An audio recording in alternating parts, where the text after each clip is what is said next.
दर्शक महानुभाव नमस्कार, तपाईहरुलाई फेरि पनि स्वागत छ हाम्रो च्यानल स्मार्ट खबरमा। मारण्य उपाने दैनिक जस्तै तपाईहरुमा आजका पनि मुख्य समाचारहरू लिएर उपस्थित भइसकेका छौं। हाम्रो मेहनतका लागि तपाईहरुले यो भिडियोलाई एउटा लाइक अवश्य गर्नुहोला। त्यसैगरी यदि तपाईहरुले अहिलेसम्म हाम्रो च्यानल स्मार्ट खबरलाई सब्स्क्राइब गर्नुभएको छैन भने सब्स्क्राइब गर्नुहोला, साथै छेउमा रहेको बेल घण्टीमा क्लिक गरी अलमा क्लिक गर्न पनि नबिर्सिनुहोला। आउनुस् आजका देश तथा विदेशका केही महत्त्वपूर्ण अनि मुख्य समाचार सुरु गरौं रात्रिकालीन व्यवसाय रातभर सञ्चालन गर्न पाइने प्रसंगबाट। गृह मन्त्रालयले रात्रिकालीन व्यवसाय रातभर सञ्चालन गर्न दिने भएको छ। मन्त्रालयले बुधबार एक सूचना जारी गर्दै रात्रिकालीन व्यवसायमा लगाउँदै आएको समय सीमा हटाएर 22 घण्टा चल्न दिने निर्णय गरेको छ। गृहको निर्णयसँगै अब होटल, रेस्टुरेन्ट, डान्स, दोहोरी क्लब, लाउन्ज, बार लगायतका सबै रात्रिकालीन व्यवसाय 24 घण्टा सञ्चालन गर्न पाइने भएको छ। यसअघि प्रहरी प्रशासनले राति 10 बजेपछि कुनै पनि रात्रिकालीन व्यवसाय सञ्चालन गर्न रोक लगाएको थियो। व्यवसायीले मध्यरात नहुँदै व्यवसाय बन्द गर्दा आर्थिक क्रियाकलाप सुस्ताएको गुनासो गर्दै आएका थिए भने त्यसपछि रात्रिकालीन व्यवसाय सञ्चालन बारेमा अध्ययन गरेर मापदण्ड बनाउन गृहमन्त्री बालकृष्ण खाँडले मन्त्रालयका शान्ति सुरक्षा महाशाखाका प्रमुख फणीन्द्रमणि पोखरेलको नेतृत्वमा 14 सदस्यीय कार्यदल बनाएका थिए। कार्यदलले शान्ति सुरक्षाका लगायतका विषयलाई अध्ययन गरेर रात्रिकालीन व्यवसायलाई रातभर सञ्चालन गर्न दिन सिफारिस गरेको थियो भने उक्त सिफारिस अनुसार गृहले रात्रिकालीन व्यवसायलाई 24 घण्टा चल्न दिने निर्णय समेत गरेको छ। गृह मन्त्रालयका शान्ति सुरक्षा महाशाखाका प्रमुख फणीन्द्रमणि पोखरेल नेतृत्वको कार्यदलले दिएको सुझाव अनुसार सरकारले मापदण्ड तयार बनाएर रात्रिकालीन व्यवसायलाई रातभर खुला राख्न दिने निर्णय समेत गरेको छ। सङ्खुवासभाको मादी नगरपालिका 6 मा भएको बस दुर्घटनामा परि 14 जनाको ज्यान गएको छ।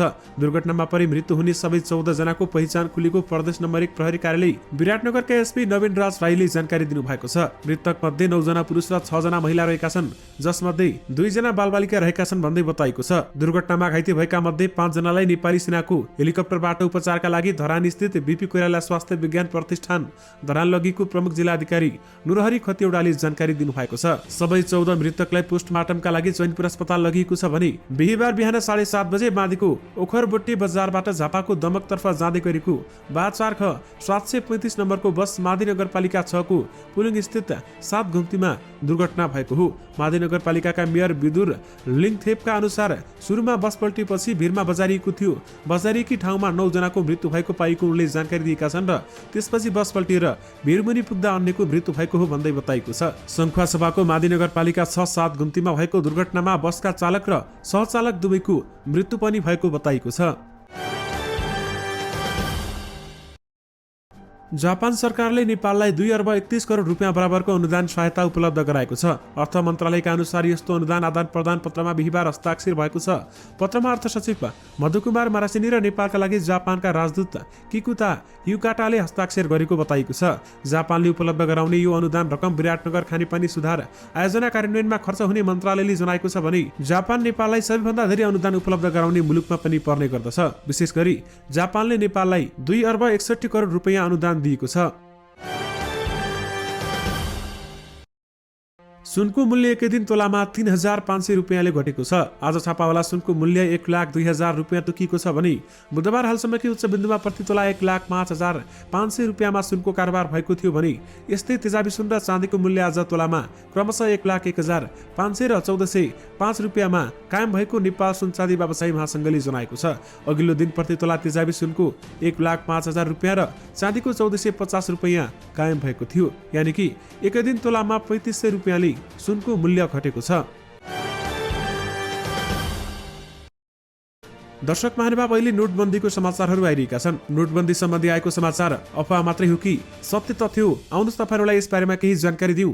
कहिले स्थानीय चुनाव, कहिले एमसीसी त कहिले नोटबन्दी हल्लै हल्लाले बेला बेलामा तर्साउँदै जान्छ त के हो भन्दै क्रिस खत्रीले फेसबुकमा लेखेका थिए। नलिम नाम गरेका अर्का फेसबुक प्रयोगकर्ताले सोधे 500 र 1000 का नोट डिमोनिटाइजेसन लागू भएर शेयर बजारमा कस्तो असर पर्ला भन्ने प्रश्न पनि जाग्न थालेको छ। सामाजिक सञ्जालमा केही दिनदेखि नेपालमा नोटबन्दी हुने चर्चा रहेको छ भने खास गरी शेयर बजार सम्बन्धित छलफल गर्ने ग्रुपहरूमा यी विषयले निकै चर्चा पाएका छन्। अहिले लगानीयोग्य रकम भएको र कतै कालो धन लुकाएको छ कि भन्ने आशंकामा यस्ता विषयहरू सामाजिक सञ्जालमा चर्चा गरिएको हुन सक्ने विज्ञहरू पनि बताउँछन्। शेयर बजारमा पुराना लगानीकर्ता केशव कोइराला झन् यस विषयमा सञ्चार माध्यमहरूमा अन्तर्वार्ता दिँदै हिँडिरहेका छन्। नोटबन्दी नभई नोट खारेज नै गर्नुपर्ने उनको भनाइरहेको छ भने यसले भ्रष्टाचार रोक्न समेत मद्दत पुग्ने बताएका छन्। यो विषय जहाँबाट जसले उठाए पनि यो मुद्दा सही छ, उठ्नु पनि राम्रो हो भन्दै उनले भनेका छन्। तर नोटबन्दी होइन, ठूला दरका नोट खारेजी गर्नुपर्छ। नोट खारेजीले दीर्घकालीन रूपमा सकारात्मक असर पर्छ भन्दै बताएको छ। गत सोमबार एक फेसबुक क्लोज ग्रुपमा अर्थ मन्त्रालयमा काम गर्ने एक अधिकृतले पनि यस विषयमा लेखेका थिए। नोटबन्दी त्यति पनि सहज छैन जति हामीले सोचिन्छ। नीति निर्माण गर्ने मान्छेकै जिम्मा धेरै रकम छ भन्ने कुरा सबैमा प्रष्ट होला भन्दै बताएको छ भने कतिपयले नोटबन्दीको विषयमा केन्द्रीय बैंकहरूले निर्णय गर्न लागि जस्तो गरेर आफ्नो धारणा समेत राखिरहेका छन्। नेपालमा नोटबन्दी हुने हल्ला कसले कहाँबाट कसरी चलायो भन्ने प्रश्न छैन, तर नोटबन्दी गर्नुपर्ने विषय भने यसअघि केही सांसदहरूले पनि उठाएका थिए। दर्शक महानुभाव, विशेष गरी नोटबन्दी सम्बन्धी अहिले सामाजिक सञ्जालहरूमा समाचारका साथै अन्य व्यक्तिहरूले पनि आफ्नो व्यक्तिगत धारणा राख्न थालेका छन् र यसबारेमा नेपाल सरकारले आधिकारिक निर्णय गरेको छैन र यसबारेमा प्रष्ट रूपमा सरकारले नभनेका कारण समस्या परिरहेको छ। यसबारेमा थप केही जानकारी आएमा तपाईहरुमाझ पक्कै पनि लिएर आउने नै छौं। नेपालबाट भारततर्फ निर्यात हुने खाने तेलको निर्यात रोक्न सरकारले छलफल थालेको छ। नेपालमा कृत्रिम अभाव सिर्जना गरेर तेल भारततर्फ निकासी भइरहेपछि निर्यातमा कडाई गर्न खोजिएको उद्योग वाणिज्य तथा आपूर्ति मन्त्रालयले जनाएको छ। स्वदेशको खपत भन्दा पनि उच्च मात्रामा नेपालमा तेल आयात भए पनि व्यवसायले भारततर्फ निर्यात बढाएर कृत्रिम मूल्यको वृद्धिको अवस्था सिर्जना गरेपछि निर्यात रोकेर आपूर्ति बढाउन खोजिएको मन्त्रालयको उच्च स्रोतले बताएको छ। आपूर्तिको नियमअनुसार आपूर्ति बढ्दा मूल्य घट्ने र आपूर्ति घट्दा मूल्य बढ्नुपर्ने हो, तर यहाँ त्यस्तो छैन। तर एक अधिकारीले भने तेस्रो देशबाट आयात गरेर पुनः अर्को मुलुकमा किन पठाउने भन्दै प्रश्न गरिएको छ। तेल उद्योगले नेपालमा आफ्नो अनुकूलको मूल्य राखेर मात्रै तेल बजारमा पठाउने गरेको सरकारी ठहर रहेको छ। खाने तेलको निर्यात रोक्ने बारेमा कुराकानी भएको वाणिज्य आपूर्ति तथा उपभोक्ता संरक्षण विभागले समेत जनाएको छ। केही दिन अघि तेल उत्पादकसँग विभागले यसबारेमा धारणा मागेको विभागका एक अधिकारीले बताएका छन् र प्रशस्त आयात गरेर पनि बजारमा उद्योगीले कार्टुलिङ गरेपछि नयाँ निर्णय लिन अध्ययन थालेका हौं। व्यवसायले आफूसँग मौजदात नरहेको पनि दावी गरेका छन् भन्दै विभाग स्रोतले भनेको छ। यानि कि मूल्य बढाएपछि खाने तेलको निर्यात रोक्ने छलफल गरिएको छ। सर्वोच्च अदालतले 9 चैत 2074 मा विदेशमा रहेका नेपाली नागरिकहरूलाई मताधिकार दिनु भनी सरकार र निर्वाचन आयोगका नाममा निर्देशनात्मक आदेश जारी गरेको छ। न्यायाधीशहरू सपना प्रधान मल्ल र पुरुषोत्तम भण्डारीको इजलासले 5 बुँदे निर्देशनात्मक आदेश जारी गरी उनीहरूको मताधिकार सुनिश्चित गर्नुपर्ने भनेको थियो। लोकतान्त्रिक शासनको व्यवस्थाको चरित्र भनेको लोकसम्पत्ति र जनइच्छा अनुसार चल्नु हो र निर्वाचन नागरिकहरूले आफ्नो इच्छा अभिव्यक्ति गर्ने माध्यम हो। लोकतन्त्रमा मतदाता मार्फत नै नागरिकहरूले कसलाई प्रतिनिधि छान्ने तथा कस्तो कानून तथा निर्माण नीति जस्ता आधारभूत प्रश्नहरूमा आफ्नो धारणा अभिव्यक्त गर्दै भएकाले नागरिकहरू मतदान गर्ने अधिकार विचार र अभिव्यक्तिको स्वतन्त्रतासँग पनि अन्योन्याश्रित रूपमा जोडिएको हुन्छ भन्दै बताइएको छ। यानि कि विदेशमा रहेका नेपालीहरूलाई मताधिकार देऊ भन्दै सर्वोच्च अदालतले भनेको छ।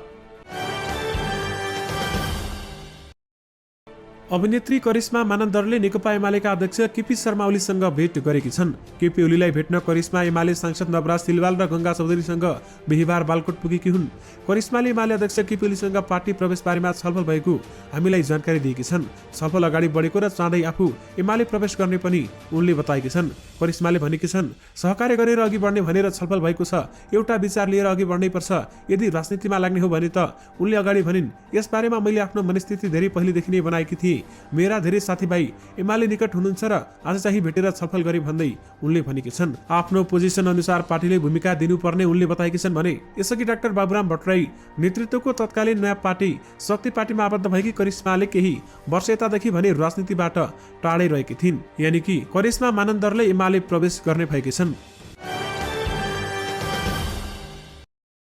मेक्सिकोमा गोली हानेर 10 जनाको हत्या गरिएको छ। मेक्सिकोको एटलिक्समा रहेको बस्तीको एक घरमा बुधबारदेखि गोली हानेर एकै घरका 10 जनाको ज्यान लिएको प्रहरीले जनाएको छ। मध्य मेक्सिकोको एटलिक्सकोमा भएको सो हत्याकाण्डको अनुसन्धान सुरु भएको प्रहरीले जनाएको छ भने उक्त शहरको एक निजी बस्तीमा भएको सो हत्याकाण्डमा 3 जना महिला पनि रहेका छन्। पुएबला प्रान्तको न्यायाधीश वक्ताको कार्यालयले सो घटनाको अनुसन्धान सुरु भएको र यसमा लागु औषधका कारोबारहरूको हात रहेको अनुमान गरेको बताएको छ। मारिएका 9 जनालाई नै टाउको, खुट्टा र छातीमा गोली हानिएको र सो कार्यालयले उक्त जानकारी जानकारी दिएको हो। हत्या गरिएको सो घरहरू पर यसअघि पनि लागू पदार्थको किनबेच गर्ने गरिएको थियो। त्यसैले यो हत्याकाण्ड पनि लागू पदार्थको किनबेचमा संलग्न समूहहरूको झगडाका कारण हुन सक्ने अनुमान गरिएको प्रहरीले जनाएको छ। यानि कि मेक्सिकोमा गोली हानी 10 जनाको हत्या गरिएको छ।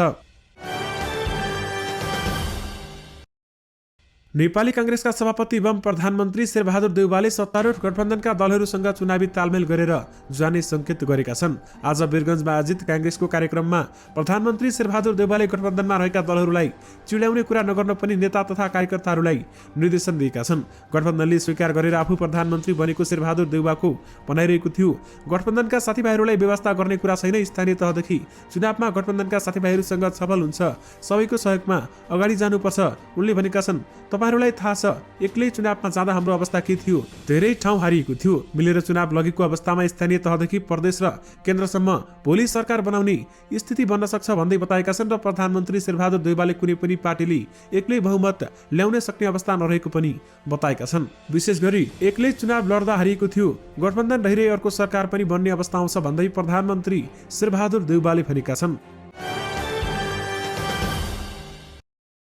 गुगलको भिडियो सेयरिङ साइट युट्युबलाई पनि लिएर बहस भइरहँदा अभिनेता राजेश हमालले यो प्लेटफर्ममा डेब्यु गरेका छन्। पहिलो भिडियो अन्तर्गत उनले आफ्नो दिनचर्याको बारेमा ब्लगको ट्रेलर उक्त च्यानलमा सार्वजनिक गरेका छन्।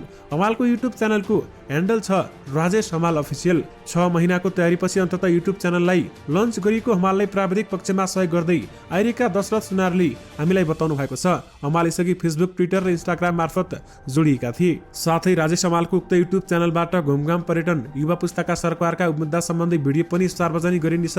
नेपाल लोकतान्त्रिक मुलुक भएको र अभिव्यक्ति स्वतन्त्रताको रक्षाको लागि पनि युट्युबलाई उपयोग गर्न उहाँको विचार भएको छ भन्दै हमाललाई उद्धृत गर्दै सुनारले बताउनु भएको छ।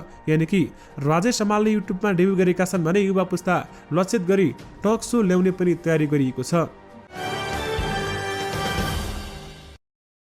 नेपाल एयरलाइन्सले 13 चैतदेखि भारतको मुम्बईमा नियमित उडान पुनः सुरु गर्ने भएको छ। कोभिड-19 महामारी सुरु भएपछि पछिल्लो 2 वर्ष यता हवाई उडान बन्द रहेको यो रुटमा 13 चैतदेखि पुनः उडान सुरु गर्न लागेको नेपाल एयरलाइन्सले जनाएको छ। नेवानीले पनि यो रुटमा साताको 3वटा उडान गर्ने भएको छ भने काठमाडौँ मुम्बई, काठमाडौँ रुटमा बुधबार, शुक्रबार र आइतबार जहाज उड्नेछ भन्दै बताएको छ। नेपाल एयरलाइन्सले अहिले नयाँ दिल्लीमा नियमित उडान गरिरहेको छ भने कोरोना महामारी कम भएपछि वायुसेवा कम्पनीहरूको गुमेको बजार पुनः हुने क्रम रहेको छ भने निगमले नयाँ दिल्लीमा समेत दैनिक 2 जहाज उडान गर्ने घोषणा समेत गरिसकेको छ। यानि कि 13 चैतदेखि नेपाल एयरलाइन्सले काठमाडौँ मुम्बई उडान पुनः सुरु गर्ने भएको छ। दर्शक महानुभाव, नायक पल शाह सम्बन्धी तपाईहरुलाई केही जानकारी दिन चाहे। नायक पल शाहलाई जिल्ला अदालत तनहुँ प्रहरी कार्यालयबाट अन्यत्र लगिएको छ। यसबारेमा तपाईहरुलाई थाहा नै छ। नायक पल शाहलाई गैंडाकोट प्रहरी हिरासतमा लगिएको थियो र त्यसपछि उनीमाथि अनुसन्धान थालिएको छ। नेपाली जनता तथा उनका फ्यानहरूले समेत उनको समर्थन गरिरहेका छन् र जो दोषी हो उसलाई छिटै कारबाही हुनुपर्ने समेत माग बढिरहेको छ। नायक पल शाह कहिले छुट्छन् र नायक पल शाहको रिहाई सम्बन्धी केही खबर आएमा तपाईहरुमाझ पक्कै पनि लिएर आउने नै छौं। स्वास्थ्य तथा जनसङ्ख्या मन्त्री विनोद खतिवड़ाले मृत्यु पश्चातको अङ्गदान गर्न आग्रह गरेका छन्। बिहीबार विश्व मृगौला दिवसको अवसरमा विभिन्न सङ्घ संस्थाले संयुक्त रूपमा आयोजना गरेको प्रभात फेरी लगायतका कार्यक्रममा भाग लिँदै मन्त्री खतिवड़ाले मृत्यु पश्चात अङ्गदान गर्न सबैलाई आग्रह गरेका छन्। मृत्यु पश्चातको अङ्गदान गरेमा मृगौला पीडितहरूले पनि धेरै सुविधा पाउने बताएका छन् भने मन्त्री खतिवड़ाले पहिले मृगौला दान गर्न पाउने समूह साँगुरो भएको उल्लेख गर्दै हाल सरकारले सो समूहलाई ठूलो बनाएको बताएका छन्। नाता पर्ने जति सबैले मृगौला दान गर्न सक्ने उनले स्पष्ट पारेका छन् भने उनले भनेका छन् मृगौला पीडितहरूले आफूलाई मृगौला दिने म्याच गर्ने मान्छेहरूको खोजी गर्न नसक्नाले पनि केही मान्छेहरू उपचारबाट वञ्चित भएको देखिएको छ भने मृत्यु पश्चातको अङ्गदान गर्न सक्यो भने अझ मृगौला पीडितहरूको धेरै सुविधा पाउनुहुन्छ भन्दै बताइएको छ। यानि कि मृत्यु पश्चातको अङ्गदान गर्न स्वास्थ्य मन्त्रीले आग्रह गरेका छन्। नेपाली कांग्रेसका महामन्त्री विश्वप्रकाश शर्माले नेकपा एमालेका अध्यक्ष केपी शर्मा ओलीलाई मतपत्रको रङ देखेर नतर्सिन आग्रह गरेका छन्। निर्वाचन आयोगले 30 वैशाख 2079 मा हुने स्थानीय निर्वाचनमा चुनाव चिन्ह हरियो रङको बनाउने निर्णय गरेको छ। तर नेकपा एमालेका अध्यक्ष केपी शर्मा ओलीले नेपाली कांग्रेसलाई फाइदा हुने गरी चुनाव चिन्ह हरियो बनाउन खोजेको भन्दै आएको आलोचना समेत गरिरहेका छन्। बिहीबार न्युज एजेन्सी नेपालसँगको कुराकानीमा महामन्त्री शर्माले ओलीलाई मतपत्रको रङ भन्दा आफ्नो ढङ्ग सच्याउन सुझाव दिएका छन् भने मतपत्रमा हरियो रङ देख्ने बित्तिकै यसरी तर्सिने हो भने मतपरिणाम देखिने के होला। त्यसकारण मतपत्र हेरेर नतर्सियौं, मतपरिणाम हेरेर तर्सिनु पर्ने दिन आउला भन्दै उनले भनेका छन्। यानि कि मतपत्रको रङबाट नतर्सियो भन्दै केपी ओलीलाई विश्व प्रकाश शर्माले आग्रह गरेका छन्। दर्शक महानुभाव, यससँगै तपाईँहरूमा आजका सबै मुख्य समाचारहरू राखिसकेका छौँ। फेरि पनि तपाईँहरूमा नयाँ रिपोर्टहरूको साथमा उपस्थित हुने नै छौँ। अहिलेलाई भने मलाई बिदा दिनुहोस्। नमस्कार।